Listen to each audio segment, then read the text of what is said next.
Hi friends, எல்லோரும் எப்படி இருக்கீங்க? நல்லா இருக்கீங்களா? இன்றைக்கி நான் எதை பற்றி பேச போகிறேன் அப்படின்னா, எனக்கு ரொம்ப வருஷமாக நான் யாரையுமே பார்க்காம பிடிக்காம நானே ஒதுங்கி ஒரு வாழ்க்கையை வாழணும் அப்படின்னு நான் இருந்துட்டேன். எதனால் அப்படின்னா, எங்கள் வீட்டுக்காரங்க இறந்துட்டாங்க. இறந்து யாருமே அழுகக்கூடாதுன்னு நினைக்கிறேன். அழுகாமல் பேசுகிறேன். எல்லாருமே எப்படின்னா என்னை ஒதுக்கி வச்சிட்டாங்க.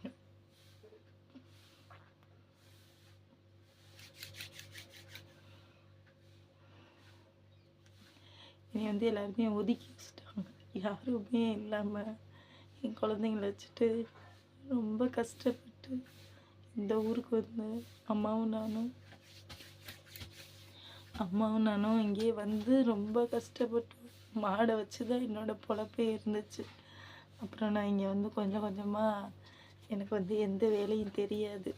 அதாவது எப்படின்னா, ஒரு களை எடுக்க தெரியாது, வயல் வேலையெல்லாம் தெரியாது. நான் பார்த்ததில்ல. நாங்கள் சின்ன பிள்ளைலேருந்து ஹோட்டல்லே இருந்ததுனால எங்களுக்கு அதை பற்றின ஒரு அனுபவம் தான் இருந்தது ஒழிய, எனக்கு குழந்தைங்கள வச்சுட்டு இங்கே கிராமத்தில் சர்வே பண்ணுறது ரொம்ப கொஞ்சம் கஷ்டமாக இருந்துச்சு. ஏன்னா நான் திருச்சியிலே இருந்துட்டேன். அங்கே தான் ஹோட்டல் வச்சுருந்தோம். திடீர்னு ஹார்ட் அட்டாக்கில் இறந்துட்டாங்க. வேறு அதுக்கு மேலே என்ன பண்ணுறது? தனியாக பிள்ளைங்க இங்கிலீஷ் மீடியம் படித்ததுனால என்னால் டிசி கூட வாங்க முடியாமல் தான் நான் இந்த ஊருக்கு வந்தேன். அப்புறம் கொஞ்சம் கொஞ்சமாக இது பண்ணி அப்புறம் டிசி வாங்கிட்டு வந்து இங்கே சேர்த்து பசங்களை படிக்க வச்சு ஏதோ ஒரு ஆளாக்கி இன்றைக்கி நான் பசங்க காலேஜ் படிக்கிற அளவுக்கு நான் கொஞ்சம் வளர்ந்துட்டேன். அப்படின்னா சொந்த பந்தத்து மேலே எனக்கு ஏன் வெறுப்பு வந்தது அப்படின்னா, ஒருத்தவங்க கஷ்டப்படும் போது ஒன்று அவங்களுக்கு ஏதோ ஒரு சப்போர்ட், சோறு போட வேணாங்க, ஒரு ஆறுதல், ஒரு ஒரு நான் இருக்கேன், நீ கவலைப்படாத, எல்லா கஷ்டத்தையும் என்கிட்ட சொல்லு அப்படின்ற மாதிரி கூட பேசலைங்க.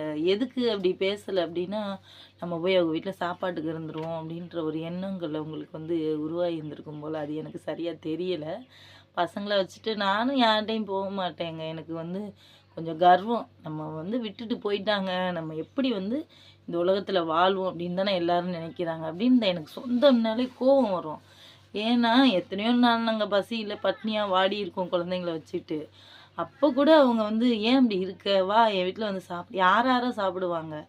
என்னையும் என் குழந்தைங்களையும் சாப்பிட கூப்பிட மாட்டாங்க. அப்போ ஏங்கிக்கிட்டே அழுதுகிட்டே இருந்துரு. அப்போ கூட எனக்கு வயசு என்ன, ஒரு 24 இன்னும் இருக்குன்னு நினைக்கிறேன். வயசு 24 23க்குள்ளே இருக்குன்னு வச்சுக்கோங்களேன். அப்போ எனக்கு அப்படியே பார்த்து பார்த்து எனக்கு எல்லாத்தையுமே வெறுப்படைஞ்சிருச்சு.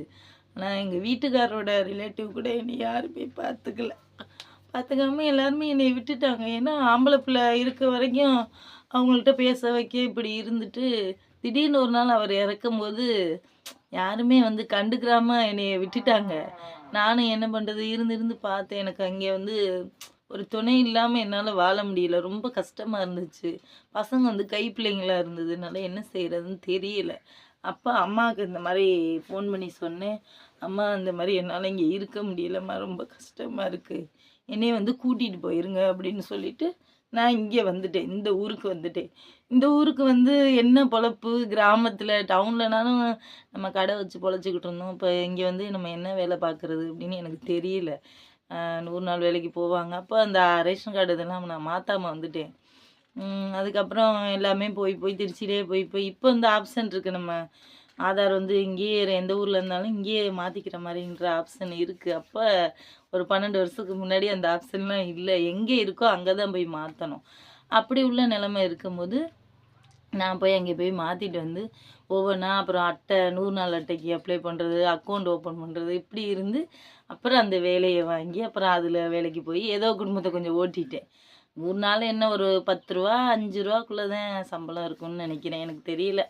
அப்போ ஒரு 4-5 வருஷத்துக்கு முன்னாடி, 4-5 வருஷம் இல்லை, சாரி தப்பாக சொல்லிட்டேன். ஒரு 7-8 வருஷத்துக்கு முன்னாடி நான் வந்த புதுசில், இன்றைக்கி 12 வருஷம் ஆச்சு.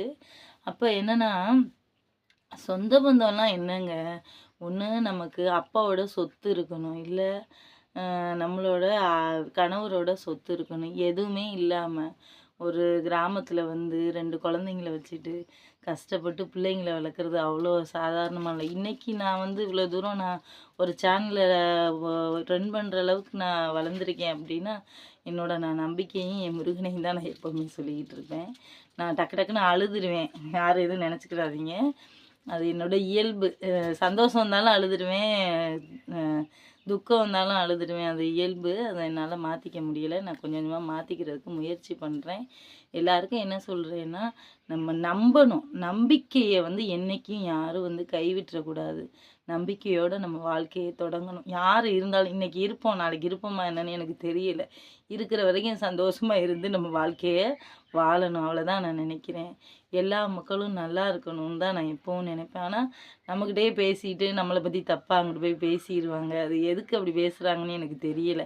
நான் வெகுளித்தனமாக எல்லார்ட்டையும் நல்லா தான் பேசுவேன். இவங்க அப்படி அவங்க அப்படி அதெல்லாம் நான் பேச மாட்டேன், எனக்கு பிடிக்காது. எதாக இருந்தாலும் படக்குன்னு பேசிடுவேன்.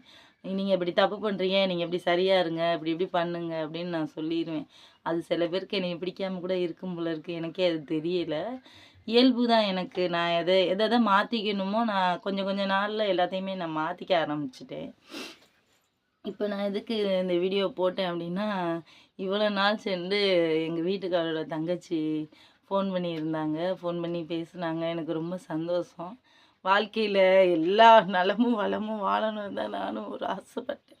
நான் எல்லாமே அது மாறிடும் அப்படின்னு நான் நினைக்கவே இல்லை. ஆனால் மாறிடுச்சு.